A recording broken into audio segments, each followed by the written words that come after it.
지난주부터 사도행전 시작했는데 오늘은 사도행전 그 다음 부분 사도행전 1장 12절에서 26절까지의 말씀을 같이 보도록 하겠습니다. 사도행전 1장 12절에서 26절 같이 읽겠습니다. 시작. 제자들이 감람원이라 하는 산으로부터 예루살렘에 돌아오니 이 산은 예루살렘에서 가까워 안식일에 가기 알맞은 길이라.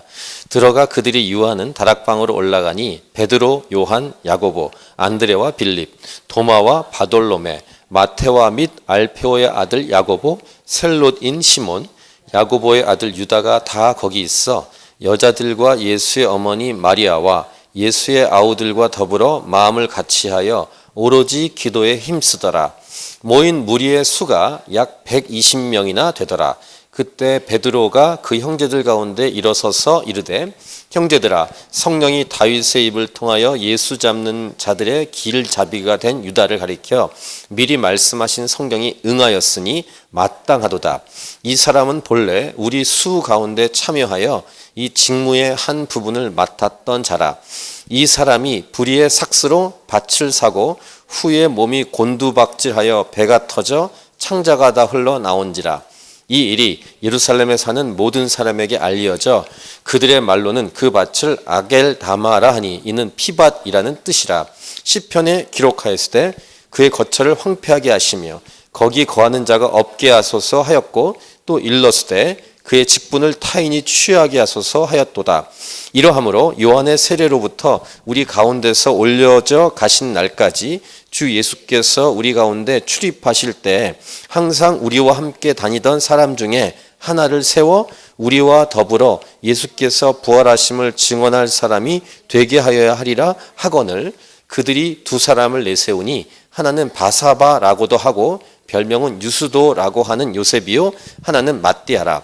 그들이 기도하여 이르되 뭇사람의 마음을 아시는 주여 이 두 사람 중에 누가 주님께 택하신 바 되어 봉사와 및 사도의 직무를 대신할 자인지를 보이시옵소서.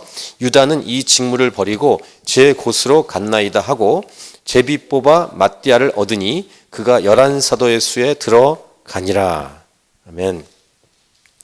예수께서 승천하셨습니다. 처음에는 제자들이 당황스럽고 믿기지 않았을 것이고 자세히 하늘만 쳐다봤다라고 기록을 했었죠.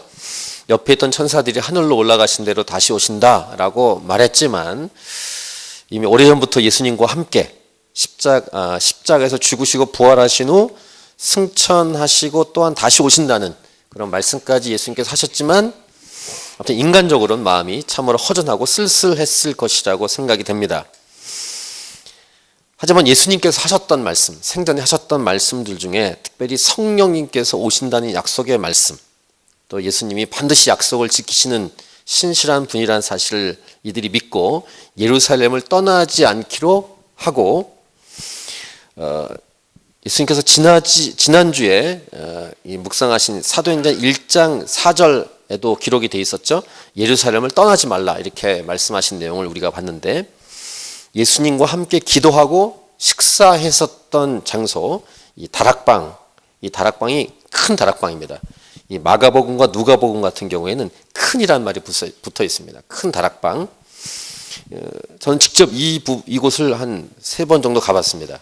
진짜 큽니다. 이 장소보다 큽니다. 그리고 약간 계단이 이렇게 있습니다. 넓은 방인데 굉장히 큰. 120명 이상이 모일 수 있었겠다 생각이 듭니다. 예루살렘과 올드시티와 멀지 않습니다. 가깝고. 자, 이들이 모여서 무엇을 할 수 있었을까? 뭘 어떻게 해야 되는가? 첫 번째 것은 바로 기도였습니다. 12절부터 14절 보시면 감람원이라는 산으로부터 이렇게 내려와서 예루살렘으로 갑니다. 근데 그 다락방과 그 감람원, 그 올리브 나무가 있는 겟세마네 동산하고 거리가 가깝습니다. 안식일에 가기 알맞은 길이다. 이렇게 12절에 기록되어 있고 13절에 이렇게 표현되어 있죠. 들어가 그들이 유하는 다락방으로 올라가니. 그리고 12제자 이름 나오고 여자들, 그다음에 예수님의 어머니, 예수의 육신의 아우들, 가족들과 함께 14절 끝에 보면은 더불어 마음을 같이하여 오로지 기도에 힘쓰더라. 이렇게 기록이 되어 있습니다. 13절 끝에도 다 거기 있어.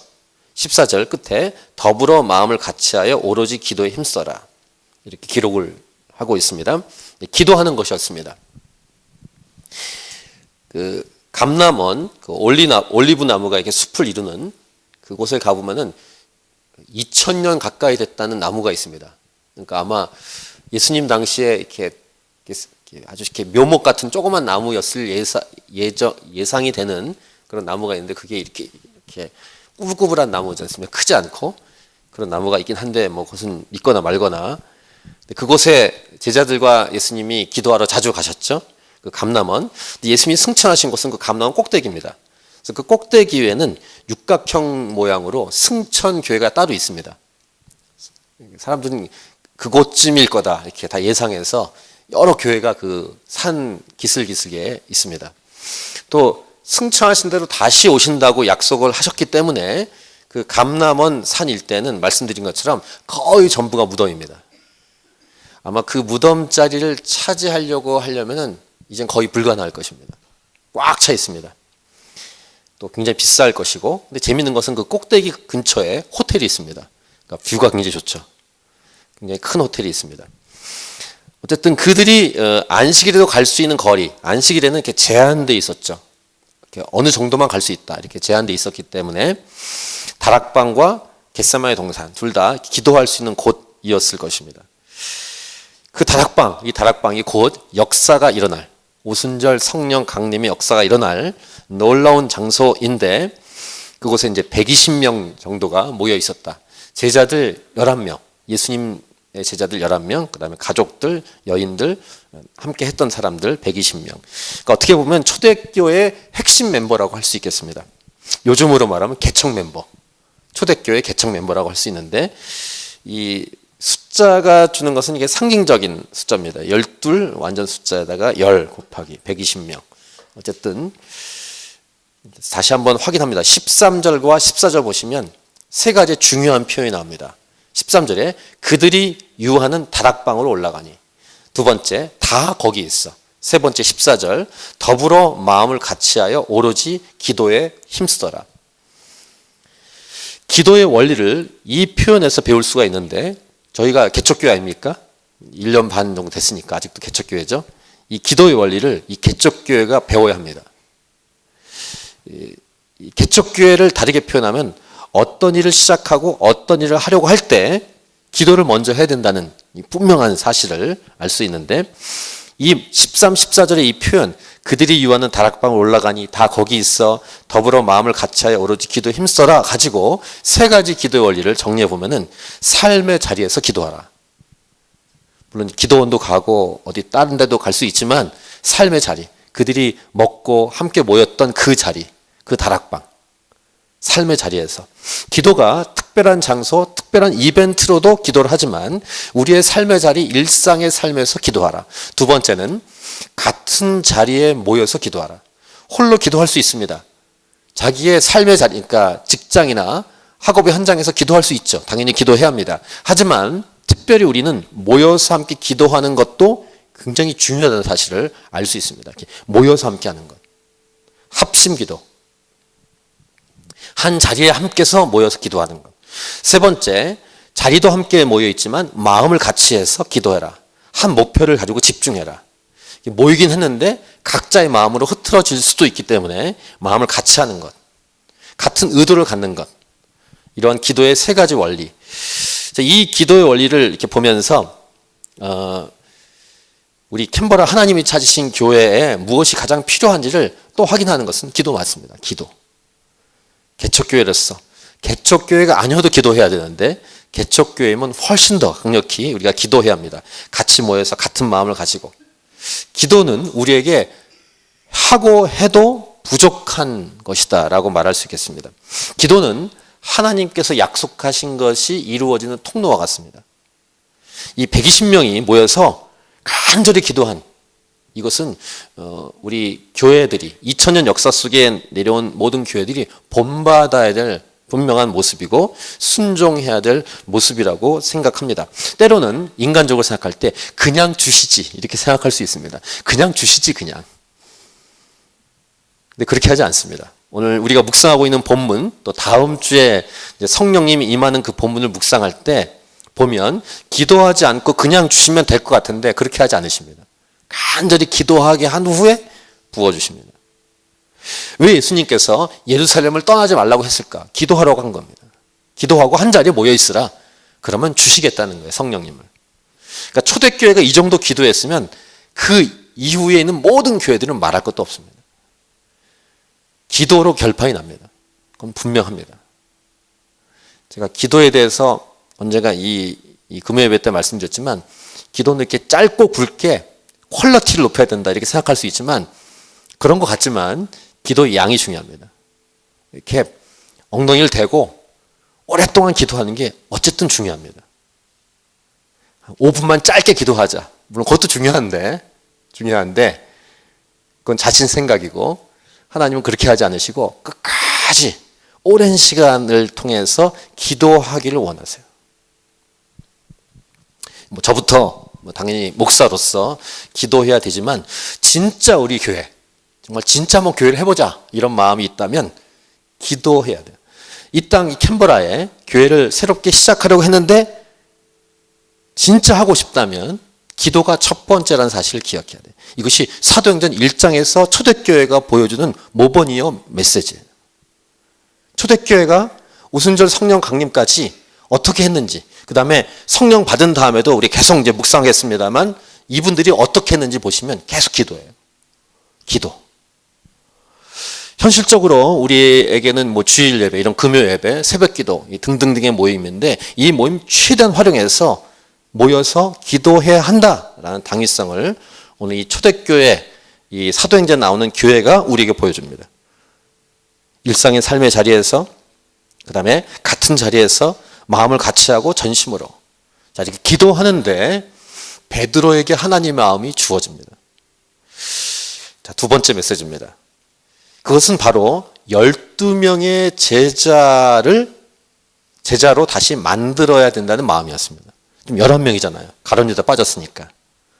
근데 이 마음은 그냥 베드로가 개인적으로 이렇게 아이디어를 생각낸 게 아니라 성경에 근거한 마음이었습니다. 자, 먼저 베드로가 가룟 유다에 대한 성경적인 설명을 합니다. 근거를 15절부터 20절인데 15절 보시면 120명 중에서 베드로가 일어납니다. 그리고 성령이 16절 성령이 다윗의 입을 통하여 예수 잡는 자들의 길잡이가 된 유다를 가리켜 미리 말씀하신 성경이 응하였으니 이렇게 하면서 그의 이제 예수님 팔아 넘기고 그 이후에 있었던 사건을 쭉 설명합니다.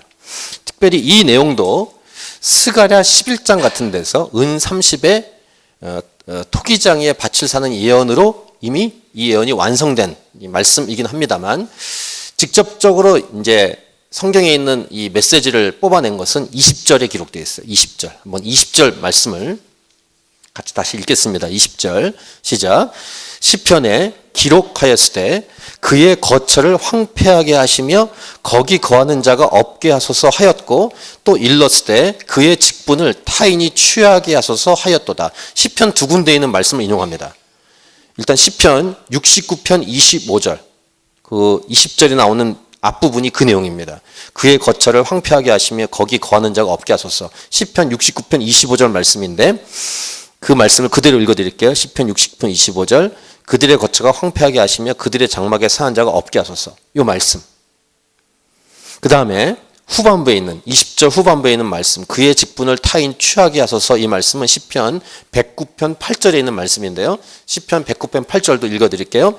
그의 연수를 짧게 하시며 그의 직분을 타인이 빼앗게 하시며 이렇게 시편 두 군데 말씀을 인용해서 베드로가 말하는 거예요. 지금 이 말씀들의 근거에서 제자를 한 명 더 충원해야 된다라고 베드로가 말하고 있습니다. 생각해보면 시편 69편이나 109편은 우리에게 이렇게 썩 유명하거나 알려진 말씀은 아니잖아요. 근데 베드로가 그렇게 알려지지 않은 이 시편의 두 군데 말씀을 생각해서 얘기합니다. 어떻게 베드로가 이 시편 말씀을 적절하게 정확하게 적용하는 이 말씀, 또 그 시점에서 생각이 났을까? 아까 말한 것처럼 기도하기 때문에. 기도하고 이 베드로가 그 팀에서 리더이기 때문에 하나님이 마음을 주셨어요. 시편 69편, 109편의 말씀이 딱 생각나서 이제 제자 한 명을 더 세워야 된다라고 일어나서 딱 말하는 것입니다. 굉장히 중요한. 기도하면 말씀이 생각나요. 그리고 기도하면 말씀을 어떻게 적용해야 될지도 생각이 납니다. 자, 시편 69편 25절은 이미 가룟 유다에게 적용이 됐어요.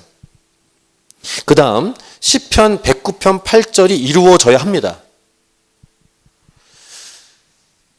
한번 잠깐 여기서 생각해 볼 것도 있는데, 예수님도 그렇게 구약에 있는 말씀을 인용하셨지만 이 복음서 저자들 마태나 마가나 누가나 요한도 이 사복음서 보면은 적재적소에 이루어지는 구약의 말씀을 인용을 많이 했죠.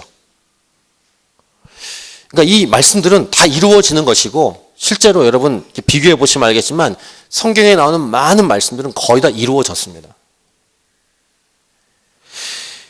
120명의 초대교회 멤버들과 그 다음에 지금까지 존재했던 예수를 믿는 자들, 그 다음에 지금 저와 여러분들, 예수 믿는 자들에게 이미 많은 말씀이 이루어져 왔고, 그리고 이루어질 거예요. 이것을 우리가 생각하고 기도하면서 하나님 말씀이 어떻게 이루어져야 될지 적용해야 하는데, 베드로가 일어나서 이 말씀 두 군데를 딱 빼더니 한 명을 충원해야 된다라고 말하는 것입니다. 이 말은 뭐냐면은 하나님 말씀이 이루어지는 통로로 쓰임 받았다는 것을 의미합니다. 그러면 저와 여러분도 마찬가지예요. 저와 여러분이 이 땅을 살아가는데 하나님 말씀이 이루어지는 통로로 살아가는 것이 맞죠. 옳습니다. 그냥 그렇게 살아가는 게 아니라 하나님 말씀이 이루어진 통로로. 아멘이십니까? 옆 사람에게 당신은 하나님 말씀이 이루어진 통로입니다. 한번 선포해 주세요. 당신은 하나님 말씀이 이루어지는 통로입니다. 통로. 그래서 지금 이 자리에 존재하는 거예요. 어떻게 된다고요? 그럼 기도와 말씀, 기도하는 거예요. 기도하고 말씀 가운데 거할 때 이러한 통로로 쓰임받을 수 있다는 놀라운 사실. 이것은 아주 기본이고 기초입니다. 기도와 말씀. 근데 아주 중요하죠. 기본이고 기초인데 아주 중요해요. 사실은 기본이고 기초가 아주 중요하죠. 기도와 말씀.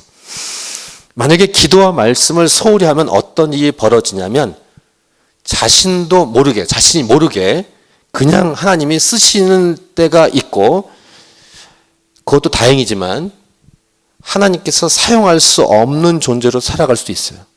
하나님이 쓰시고 싶어. 근데 기도와 말씀을 소홀히 하면은 하나님이 미워해서가 아니라 쓸 수가 없습니다. 저와 여러분 딱 한 번 사는 인생인데, 거기다 감사하게 예수님 믿었는데, 기왕 한 번 사는 인생 속에서 하나님께서 사용하고 싶은 통로로 살아가는 소망, 말씀이 이루어진 통로로 하나님께 쓰임받는 것, 이것이 마땅하지 않을까. 저는 정말로 하나님께서 사용하시는 통로로 사용되길 원하고, 우리 함께하는 이 교회, 우리 하나님이 차리신 교회가 하나님께서 그토록 쓰고 싶은 교회, 이 길을 간절히 소원합니다. 우리 자녀들, 우리 다음 세대가 하나님이 쓰고 싶은 사람으로 사용되는 것, 정말 이것이 인생에서 정말 값어치 있고 아름다운 모습이다 라고 말할 수 있고, 하나님께서 사용하고 싶은 통로로, 곧 하나님의 말씀이 이루어진 통로로 사용되는 것이 아니라면 그 외에 무슨 의미가 있을까? 한번 생각을 해보시면, 인생의 의미, 이렇게 거창하게 말하지만 인생의 의미가 과연 뭘까 생각할 때, 하나님께서 쓰고 싶은 통로로, 하나님 말씀이 이루어진 통로로 쓰임받는 것이야말로 진짜 인생의 의미가 있겠다라는 생각을 하게 되는 것입니다. 자, 오늘 설교 제목이 이것입니다. 예수님의 일이 제자들을 통해 이루어지는 시대가 열리다. 이것이 오늘 설교 제목이에요. 그래서 지금 앞에 쫙 얘기한 내용은 이 제목으로 이렇게 취하게 됩니다. 한번 제목을 읽을까요? 시작. 예수님의 일이 제자들을 통해 이루어지는 시대가 열리다. 자, 요한복음에서 사도 요한을 통해서 예수님의 약속의 말씀 우리가 주일 예배 때 묵상한 적이 있는데 요한복음 14장 12절 엄청난 예수님의 약속이죠. 우리 같이 한번 읽겠습니다. 시작. 내가 진실로 진실로 너희에게 이르노니 나를 믿는 자는 내가 하는 일을 그도 할 것이요 또한 그보다 큰 일도 하리니 이는 내가 아버지께로 감이라. 이렇게 약속하셨잖아요. 그러면은 이 땅에서 예수 믿고 사는 저와 여러분이 하나님께서 하신 약속의 말씀이 이루어진 통로로 쓰임받는 게 마땅하지 않겠습니까? 내가 하는 일을 그도 할 것이요. 그 당시 11명의 제자에게만 말하는 게 아닙니다. 그 당시 초대교회 120명에만 말하는 게 아니에요. 예수 믿는 오고 오는 모든 사람들에게 다 약속하신 말씀이에요. 예수님이 하는 일을 그도 할 것이요. 저와 여러분도 포함되어 있고 더 무서운 일, 아니 큰 일이죠. 그보다 큰 일도 하린다. 그러니까 예수님이 하신 일보다 더 큰 일도 하게 될 것이다. 라고 예수님이 약속하셨어요. 근데 우리가 이때 주일 예배 묵상할 때 그 다음 본문을 봤지만 그럼 그렇게 하려면 어떻게 할 것인가? 다시 앞에서 말했던 딱 한 가지, 기도예요.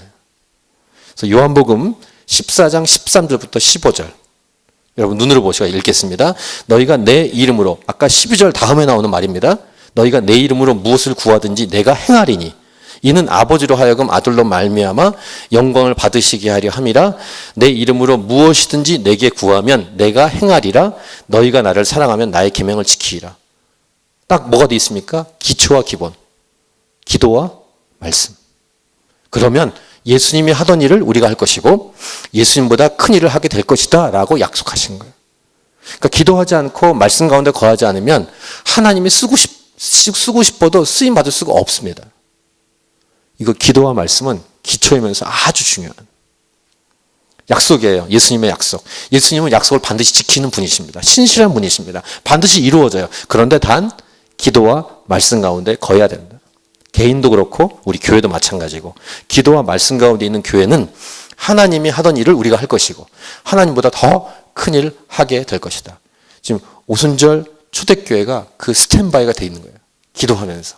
그리고 성령을 받고 실제로 예수님보다 더 큰 일을 하게 되는 역사가 기록된 거예요. 이것이 사도행전입니다. 그러니까 어떤 결단을 해야겠습니까? 한번 해봅시다. 이런 결단이 필요합니다. 해보자. 여러분 해봅시다. 그런 결단이 필요합니다. 이것이 가능한 거구나. 불가능하지 않구나. 우리와 떨어져 있는 것이 아니구나. 우리도 할 수 있구나. 라는 소망을 갖게 하는 것이죠. 120명에게 이 초대교회 오순절 성령이 아직 내려오기 전이에요. 그렇다고 해서 성령님이 계시지 않은 건 아니죠. 성령께서 이미 계시지만 오순절 성령 강림은 아주 강력한 역사예요. 우리는, 저와 여러분은 이 오순절 성령 강림 이후에 살고 있는 사람들이에요. 포스트 오순절 성령 강림. 그럼 이미 우리를 통해서 하나님이 이루실 것이 다 준비되어 있어요. 하나님은. 그럼 우리가 기도하고 말씀 가운데 거하게 되면은 이 역사가 우리에게 부어지는 거예요. 하나님 약속이 이루어지는 것이죠. 하나님 이 약속의 말씀을 우리가 믿고 우리가 순종함으로 기도하고 말씀 가운데 거하면 저와 여러분의 삶에서 그 당시 있었던 오순절 성령 강림보다 훨씬 강력한 역사를 우리들에게도 하나님은 펼쳐 주실 수 있는 분이시다. 믿음이 필요합니다. 믿음. 캠벌 하나님이 자신 교회예요. 믿음이 필요해요. 자, 한 명을 충원하는 것을 계속 보겠습니다. 21, 22절. 이러함으로 요한의 세례로부터 우리 가운데서 올려져 가신 날까지 주 예수께서 우리 가운데 출입하실 때 22절. 항상 우리와 함께 다니던 사람 중에 하나를 세워 우리와 더불어 자, 사도들 12 제자들이 어떤 사명과 어떤 역할을 해야 되는지 기억합니다.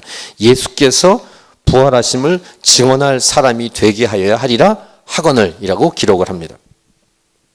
이런 말씀의 근거에서 제자 한 명을 더 충원해야 된다는 것과 함께 12명의 제자들이 어떤 일을 해야 된다는 것 분명히 사도 베드로가 말하고 있습니다. 예수께서 부활하셨다는 것을 증언할 사람, 곧 복음을 증거해야 할 임무를 감당해야 한다.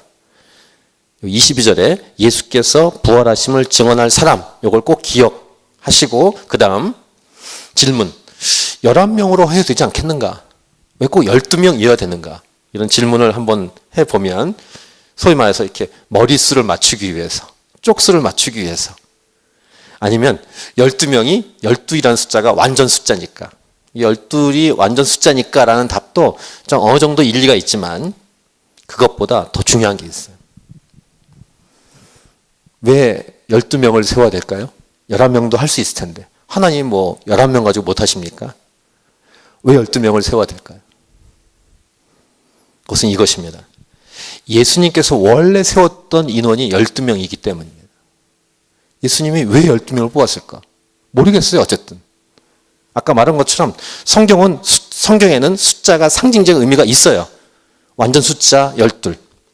근데 예수님이 어쨌든 세우신 사람이 12명이에요. 근데 한 명이 빠졌어요. 11명밖에 없습니다. 이렇게 원래의 숫자, 하나님께서 세우신 원래의 모습, 이게 굉장히 중요합니다. 이걸 거시적으로 봐서 설명드리겠습니다. 하나님께서 온 세상을 창조하셨어요. 죄가 들어와서 엉망이 되었습니다. 하나님께서 원래 창조하신 모습과 전혀 다른 모습으로 바뀌었습니다. 그럼 하나님이 어떻게 하셨습니까? 심판하셨죠. 일단 처음에는 물로 심판했습니다. 우리 주일날 노아의 홍수 사건을 몇 주 동안 봤죠? 앞으로는 불로 심판하실 거예요. 왜 심판하십니까? 새롭게 하기 위해서. 새롭게 한다는 게 뭘까요? 원래의 모습으로 갖게 하기 위해서. 원래의 모습을 회복하기 위해서. 하나님께서 원하신 대로 다시 만들기 위해서. 이게 심판의 목적이에요. 저와 여러분이 예수님을 왜 믿습니까? 하나님께서 원래 계획하신 인간으로 세우기 위해서. 제가 좋아하는 청년 때 예수 믿기 전에 알았던 곡인데 그 시인과 촌장이라는 듀엣 80년대에 나왔던 그 듀엣 앨범 중에서 풍경이라는 노래가 있습니다. 풍경. 한번 언젠가 작년쯤 한번 소개한 것 같은데 이 시인과 촌장의 멤버가 그 하덕규 지금 목사님이시죠. 백석대 교수님이시고 이 하덕규 목사님이 만든 이 풍경이라는 노래의 가사가 이것입니다. 세상 풍경 중에서 제일 아름다운 풍경, 모든 것들이 제자리로 돌아가는 풍경. 이 가사가 다예요. 반복합니다. 세상 풍경 중에서 제일 아름다운 풍경, 모든 것들이 제자리로 돌아오는 풍경. 들어보셨어요, 이 노래? 아주 유명한 노래예요. 근데 의미를 보세요.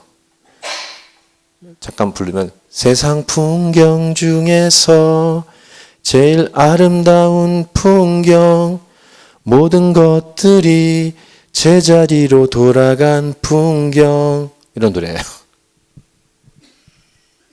세상 풍경 중에서 제일 아름다운 풍경은 모든 것들이 제자리로 돌아오는 풍경이다.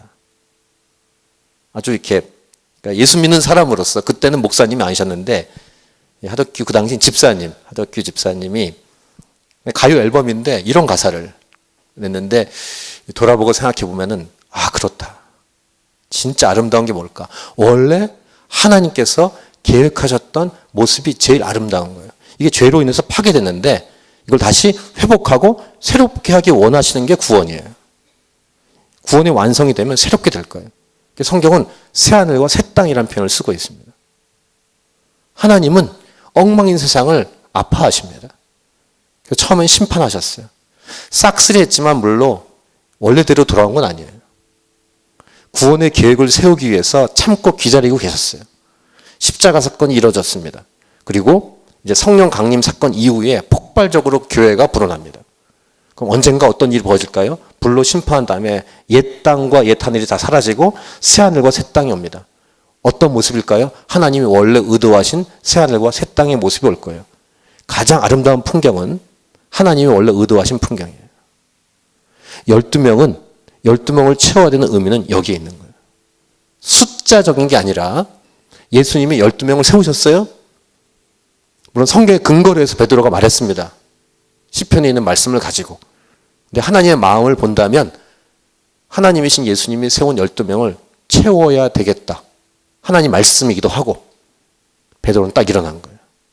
그래서 이 시편에 이렇게 긴 내용을 할애해서 한 명 채우는 사건을 기록을 하고 있는 것입니다. 네 번째 메시지입니다. 하나님께서 원래 만드신 대로 이루어지고 회복되는 것이 가장 좋고 아름다운 거예요. 이것을 말하지 않으려고 했는데 성형수술을 하시면 안 돼요. 하나님께서 원래 이렇게 만드신 모습이 아름답기 때문에 성형수술을 여러분 보고 말하는 건 아니에요. 근데 알고 계십시오. 여러분 모습이 제일 아름다운 거예요. 거기에 인위적으로 뭘 만지면은 예쁜 것 같지만 아니에요. 하나님께서 주신 게 가장 아름다운 거예요. 근데 이 메시지를 저는 전도랑 연결시켜 보고 싶습니다. 전도가 뭡니까? 우리 지금 전도 집회 준비하고 있는데 잃어버린 영혼들. 원래 하나님 품에 있었던 사람들인데 잃어버렸어요. 그럼 원래로 다시 복귀시켜야 돼요. 이게 전도예요. 죄로 인해 나아갔어요. 마귀에게 빼앗겼습니다. 하나님 갔으면은 이런 사람들이 꽉 차 있어요. 찾고 싶어요. 하나님이 직접 찾을 수 있지만 예수님을 먼저 믿는 저와 여러분, 교회를 통해서 이 일을 하고 싶어요. 지금 12명을 세우고 한 명 더 채워서 베드로가 뭘 얘기합니까? 복음을 증거하겠다는 것이죠. 저와 여러분들도 원래 잃어버린 영혼들이었어요. 예수 믿고 하나님께 돌아간 찾음받은 사람들이 됐죠. 그래서 먼저 찾음받은 저와 여러분들이 해야 할 일은 분명합니다. 전도, 잃어버린 영혼을 찾고 돌아오게 하는데 사용되는 것이 저와 여러분들. 이 일로 인해서 이 땅에 존재하는 우리의 가치와 의미가 주어지는 거예요. 이것 때문에 일단 저와 여러분들이 복음으로 인해서 찾은 바 됐다. 이것이 의미가 있고 저와 여러분을 통해서 아직도 돌아오지 않은 사람을 찾아오는 것을 우리가 해야 될 때 의미가 있다. 인생에. 이것입니다. 이것이 네 번째 오늘 아주 중요한 메시지예요. 이걸 하기 위해서 어떻게 한다고요? 앞에 있는 메시지. 기도와 말씀 가운데 있어야 된다라는 거예요. 그러니까 성령 받고 잃어버린 영혼을 찾는데 쓰임 받아야 된다. 이런 내용을 지금 이 설교 내용으로 우리가 묵상하고 있는 것입니다. 아까 한 명을 채워야 될 때 12명이 해야 될 일, 아까 22절 뭐라고 그랬습니까? 예수께서 부활하심을 증언할 사람. 복음 증거를 위해서 한 명을 더 충원해서 12명이 쓰임받고 사용돼야 된다라는 말을 했습니다. 이 한 명이 충원되는 이 모습은 그냥 한 명이 아니라 이제는 이 복음, 예수 복음을 증거하게 될 저와 여러분 한 사람 한 사람이고 또 이 땅의 교회들, 캔버라 하나님이 취하신 교회를 포함해서 교회들 이어야 한다는 거예요. 마띠아라는 한 사람이 2000년 전에 세워졌다. 이게 중요한 게 아니라 그 의미는 저와 여러분도 그 안에 포함되어 있는 거예요. 이 복음을 증거할 사람으로 저와 여러분이 우리 교회가 부름받았다. 우리가 캔버라에 존재하고 있는 이유도 이 땅의 호주에 존재하고 있는 이유도 넓게 이 지구상에 존재하는 이유도 잃어버린 영혼들에게 복음을 증거할 사람으로서의 이유다라는 것입니다. 이 이유가 아니면 인생, 삶, 살아갈 이유, 목적 없어요. 자, 질문할게요. 돈이 살아갈 이유일까? 명예, 인기, 건강, 결혼, 직장, 권력, 뭐가 인생의 이유고 목적일까요? 오늘 성경 말씀에서 분명한 인생의 이유와 목적을 우리는 확인하는 거예요. 확인.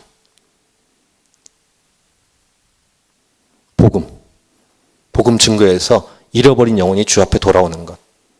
이를 위해서 기도와 말씀, 아주 중요한 기초와 기본으로 돌아가는 것. 이 말씀을 지금 오늘 이 사도행전 1장 중반 후반까지 계속 우리에게 주고 있습니다.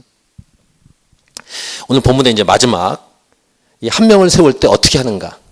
첫 번째, 후보를 잘 추립니다. 두 번째, 기도합니다. 세 번째, 제비를 뽑습니다.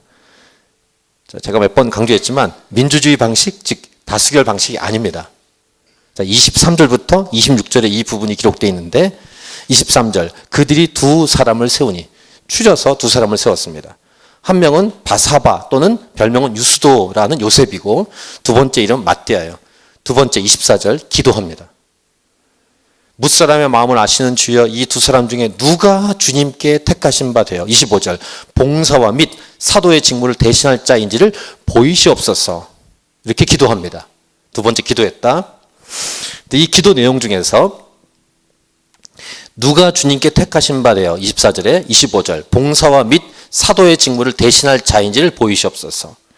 그러니까 하나님의 뜻대로 세워지길, 그 다음 세워질 사람이 해야 할 분명한 일, 이유를 분명히 얘기합니다. 그래서 26절 세 번째 방법, 제비 뽑아. 제비 뽑는 것. 근데 마띠아가 뽑혔다. 그래서 마띠아가 11명에 한 명 더 들어가서 12명째 사람이 됐다. 이것이 오늘 본문으로 딱 끝납니다. 자, 오늘 설교 제목, 예수님의 일이 제자들을 통해 이루어지는 시대가 열리다. 이것이 오늘 사도행전 1장 이 나머지 부분의 내용이었습니다. 이 시대가 이미 열렸어요. 저와 여러분이 살고 있는 이 시대. 이 시대는 교회의 시대예요. 성령의 시대입니다. 이 땅에 존재하는 많은 사람들 중에, 그 중에 예수님을 믿는 사람들 중에, 곧 많은 교회들 중에 과연 예수님의 이 일을 대신 감당할 통로로 누가 사용될 것인가? 그냥 교회라는 이름만 붙이면 다 쓰임받을 것 같죠? 아니에요. 아까 말씀드린 것처럼. 그냥 교회만 세우면, 교회 간판만 달면 다 쓰임받는가? 그렇지 않습니다. 그건 우리 생각이고, 하나님이 쓰고 싶은 교회로, 하나님이 쓰고 싶은 예수 믿는 사람으로 이 땅에 존재해야 된다는 것을 오늘 이 말씀을 통해 우리는 확인하는 것입니다. 다시 선포합니다. 우리 캔버라 하나님이 차신 교회, 하나님이 쓰고 싶은 교회이길 축복합니다. 저와 여러분, 또 우리의 자녀들, 우리의 다음 세대가 하나님이 쓰고 싶어 하시는 세대로 쓰임받기를 간절히 축복합니다. 제가 선포하겠습니다. 예수님의 일이 제자들을 통해 이루어진 시대가 열리다. 아멘. 예수님의 일이 저와 여러분을 통해 이루어진 시대가 열렸다. 예수님의 일이 저와 여러분의 가정을 통해서 이루어진 시대가 열렸습니다. 아멘. 예수님의 일이 캔버라 하나님이 차신 교회를 통해 이루어진 시대가 열렸습니다. 자, 우리 찬양하고 우리 기도하고 마치도록 하겠습니다.